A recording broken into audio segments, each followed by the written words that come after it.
Welcome back. This is Terry, your clinical coach and counselor. I want to say welcome today. We're going to be talking about communication and relationships. This is a subject that continues to come. And at the end, I have something that I would like to share with you. So today I was chatting with one of my sisters that's a part of an organization that I joined. And she mentioned I'm positive, and sometimes we just have to get away from family and friends that are negative, which prompted me to share with her. I just shared and commented on the post that she made.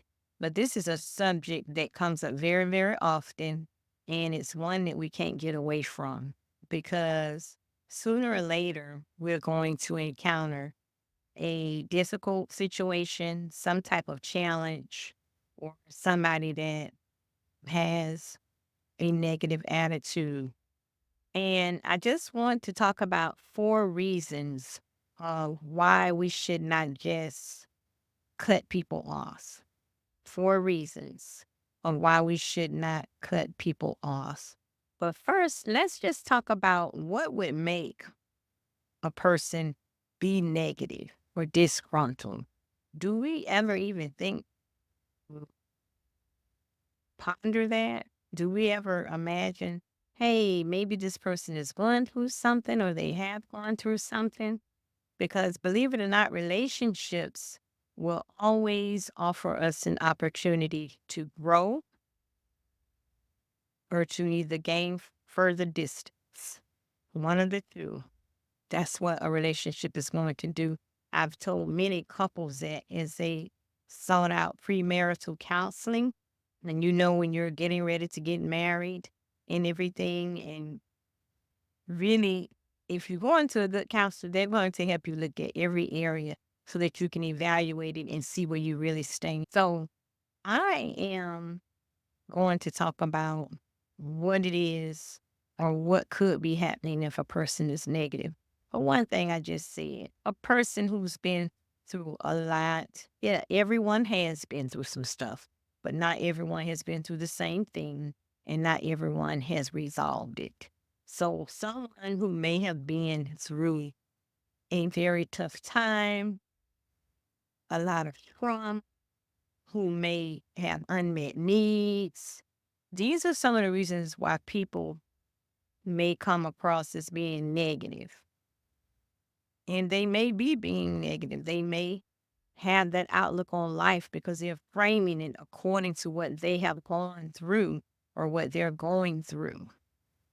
I am not talking about people who are seeking out help. I'm not talking about individuals that people think are sad or mad because they're not smiling all the time.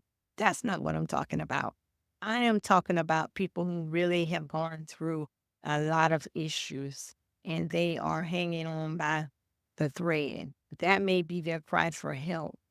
So sometimes it's best to pay attention and listen. If this is a connection that you value and you want to keep, you may want to take time to listen and find out exactly what's going on. I'm also going to talk about if it's a relationship that you don't really value. But if it's a connection that you want to keep and you want to enhance, then maybe we can tap in and find out, hey, why is this person in this mode quite often and what is causing them to act like this?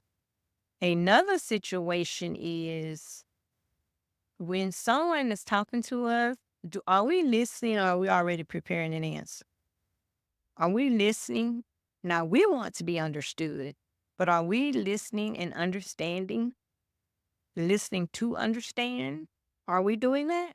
Or are we just saying, hey, every day you're telling me about something, or this is very negative and I don't want to hear it, or I'm glad I'm not like this. If those thoughts are coming to your mind, Why don't you consider some of the things that I'm bringing to you this evening? Why don't you consider some of those things? And perhaps you can help change the situation again. Because when we're committed to something in somebody, we go the full 9 yards. Okay. But if it's somebody who we may feel, well, we don't need them and I'm glad I'm not like them, we might, try to ignore them. We might avoid them, to be honest, but we don't really know. You don't know where the person's mind is. You really don't. Unless you're listening to that person and you have some type of dialogue. The second thing that I would say is if you do value the connection and you want to find out and you want to help them become more positive, you may even recommend that they find someone to talk to in a safe space, again, that they can share and not have to make every conversation that you have about whatever they're going through. I think all of us have been there. I know personally I have. I've had to tell people it's okay. Hey, how are you doing? I don't want all of our conversations to be about this particular subject. I have had to do that. And if you're anything like me, you appreciate honesty. Another thing is when you do respond, d- come back with the frustration that you may be feeling. You may have to really think about what you're going to say and how you're going to say it. Because there's something about when a person talks to you in a calm manner versus them hollering at you. You know, we all have to monitor ourselves because when we start getting short with people and we don't want to be bothered, that's showing something in us that needs to change. We're so busy pointing the finger at somebody else, and it's easy to get along with yourself in a room by yourself. But how do you get along with other people? Ask yourself that. How do you get along when that person is not like you and they do not think like you? They do not look like you. How do you get along with them when you have to dialogue with them? You may have children together. You may have some type of arrangement that you have to interact with this person. So let's try to get to the bottom of it. What is causing the negative attitude in the other person, which then makes you say, hey, I don't want to be bothered. Think about it. When you are talking to somebody, it's best to ask open questions. How can we work this out? What do we need to do to make this better? And another big thing that I teach people is using the I statements. That's when you share your emotion and you describe a person's behavior and you ask, hey, what can we do to change this? For instance, you're frustrated because your significant other is not coming home from dinner. You prepared this nice meal and you do it every day and they're not showing up. I feel worried when I have prepared dinner. You get off at this time, but you don't get in until this time. So I'm worried about you. I'm concerned. What can we do to make this better? What can we do instead of assuming? Let's have a conversation with that person. That's much better than just jumping to conclusions. And then don't have this all or nothing attitude. Well, it's got to be this way or nothing at all. It's got to be my way or nothing at all. Okay? Because once again, relationships are going to fine tune you. They will give you an opportunity to grow. That is even a biblical principle. When you're in a relationship, whatever kind it may be, you will have the opportunity to grow as a person or you will have an opportunity to get greater distance. Think about it. If you think about your relationships that you're in right now, you will agree with me. And you can even feel free to share some of them. So I've talked about number one, recognizing some of the reasons that people are feeling to the point that they have to be negative. Okay. That they're talking negative, that they're seeing life negative. Recognize that because 9 times out of 10, many times that that's happening, this is not the person that you're going to bed with. This is not the person that you live with. This is not the person that you spend a lot of time with, the majority of your time with. This may be someone that you see in passing.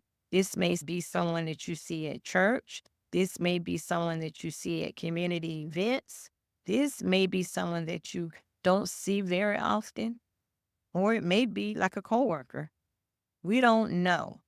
But if it's a relationship that you value, there are some things that you can do to help the relationship get on the right track if both people are willing. Okay. And when someone is doing something that's positive, say something about it. Don't just point out negative stuff. If you're saying something negative, hey, I know, if you have to comment on the negativity, comment on the positivity and be an example. Be an example, you know, be an example. And that will reinforce the positivity. So, what are the reasons if you don't care about the relationship? What do you think you should do or say? Well, for one thing, I mentioned set boundaries. Set boundaries. If it's a relationship you don't value and you don't have a close connection, but you can still be respectful, set boundaries. Also, you can, if you're going to be in the same place at the same time, hey, maybe go to events that are large events where they're not so one on one or personal, and you're not having to engage with that person, one on one. That can be helpful. You know, Sometimes it just means being honest and talking to people instead of avoiding people. We have got to learn how to resolve conflict, and avoiding it is not the way. Resolving conflict is something that we should learn how to do if we don't know how to do. And a lot of the work that I do is geared towards children and families because a lot of time the children are falling through the cracks when parents are fighting, breaking up, divorcing. They're doing these things. The child is picking up on it, the child or the children, and it's impacting them. Some children internalize, some externalize. And at the end of the day, no one is really taking the time to address the issues, and it's just getting worse and worse. So if you know you have children or you are T grandmother, anybody who has their hand on a child and you're helping to shape that child's future, this is something that you can use because you may not really in particular like some of the things that another person does, but there's a way to handle it, and avoiding it is probably not it. Okay? Because, children, they sometimes begin to ask, why is this like this? And can I go over and see this particular person? And you're just, you're kind of stuck in the middle because you haven't addressed it with the child or the children.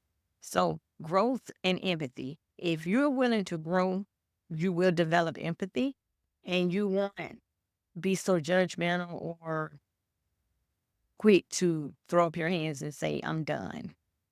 I'm done. If you are willing to grow.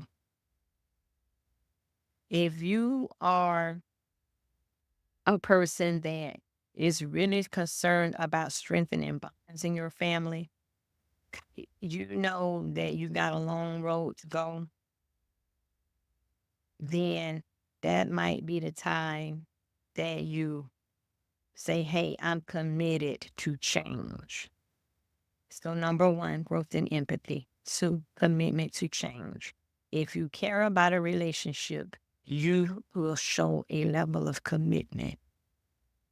That does not mean that you do everything a person says or whatever they request, but you are committed to change and to helping that relationship go in the right direction and be healthy versus being something that's toxic.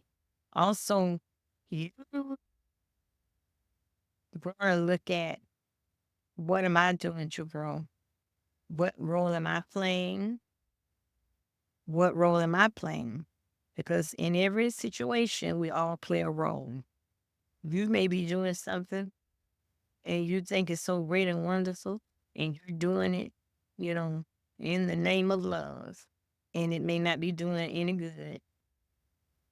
No, it doesn't matter. That's still the role that you're playing at that time. Okay.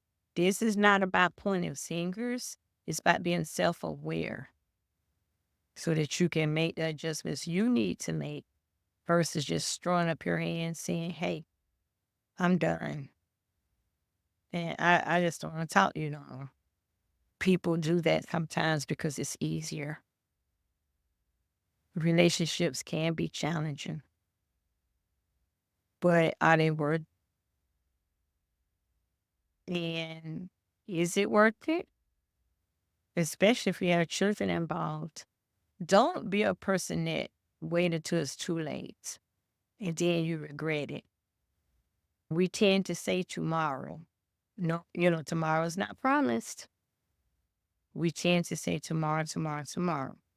And then, you know, tomorrow may not come. That person may move out of town. They may decide they don't want to answer your calls. They may not be here no more. So don't say tomorrow, tomorrow. Don't be a person that live with regret and feeling guilty. And you wish, oh, I wish I had a talk to him or her. You know, I remember I had a friend. This probably been about 15 years ago. It was a minor disagreement because I'm kind of like, if I'm sharing something with you and I say don't repeat it and I hear it somewhere else, I have an issue with that. And I kind of had backed up a little bit, and it was several months. I didn't find out immediately, but this person ended up dying on a motorcycle accident. And I I feel like the relationship overall is positive, but once again, don't let it be too late to where it's something that you can address. Either way it go, relationships are a platform that you can grow. You're going to grow or grow apart. It just depends on what you look at and what do you value. You know, don't look and say, I'm glad I'm not like that. I wish they would stop. Have you addressed it? Have you talked to the person? Then if you have, then that's when I say start setting boundaries.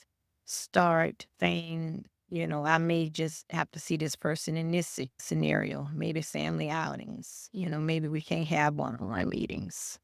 You may have partial detachment instead of totally cutting people off. I just wanted to talk about that because, like I said, this comes up often.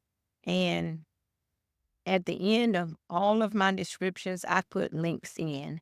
And one of the links deals with joining a free community. If you're not in the community, my question is why? If you're watching my videos and you have not joined the community, why? Join the community Because within the community, you might be able to offer something, somebody might help you. And then within that community, if there's a particular interest that the group has, it can break off and be a separate community. Say I have 10 people that talk about one particular thing, then that can be a different group altogether. So if you're not in the group, join the group. It's free. It also comes with perks. I am working on a signature course, and it's coming out December the 1st. So people who are in the community, they will get a special rate. People who have purchased Mastering Communication mini course for $39.99, they will get a special rate. If you have not shown any interest other than getting on the video, you haven't even subscribed, then you wouldn't be in that category. I know I'm very comfortable talking about this because I definitely have spent years and still do refresh others. And so I have no problem with asking and letting you know this is what we're doing. This is a legacy course, which is my signature course. And if you know anything about a signature course, then you know that is I put some time in it. I put a lot of effort, money, research, and the course is going to go being just a digital course to having face to face meetings and eventually a retreat. That's why it's important when you get the free offers to take advantage of those because you don't know. Sometimes people don't tell you what's coming down the line. But tonight I wanted to take the time to let you know it is something that you would appreciate the discounts. You would appreciate the perks that you get. It is not something that is not useful. It is something that can change the course of your life, as well as your children, as well as your relationships. And I say that with 110% confidence. Okay. I am encouraging you to come on in and be a part of this community. I would not be sitting here today talking to you about something that I don't care about. I would not. Basically, my whole life has been um, focused on helping others. No matter what type of job I had, even when I was driving trucks, I still volunteered and helped. The only time I didn't help is when my schedule got so demanding that I couldn't even volunteer. But definitely I've put in the time. I'm very comfortable letting you know this is what's coming down the line. You know, even as I'm looking at the election and, you know, what way it's going and just how the whole world has just changed. This is a time for people to change. And whatever resources you have, whatever gifts, talents you have, use them. Use them. You may think it is not doing any good, but a kind word can go a long way. Just even today, I found that out. I said something to a couple of people that I was led to say, and both of them said, "Thank you. I needed that." So don't assume that because you don't know every detail is not important. It may be very important to the person that you're speaking to. I just want to let you know I appreciate you for joining in. Please make sure you like, subscribe, and share. Take advantage of the free group. And I am saying if you want to strengthen your family, if you want to help your children be more stable, if you want to grow closer together, if you want to foster connection and improve your communication, go on the link and take the Mastering Communication. Probably everybody looking at this video has $39.99. I do offer payment plans for the extra course, but not for that one. $39.99. So I am very excited about it. I think this is the first time I've actually mentioned it on the YouTube, but I felt like I needed to do that because sometimes people are not reading the descriptions. Sometimes they do. The link looks incomplete. I was looking, but once you click on it, it opens right up. Click on the link and get started on your new journey. Thank you so much for joining, and I'll see you soon.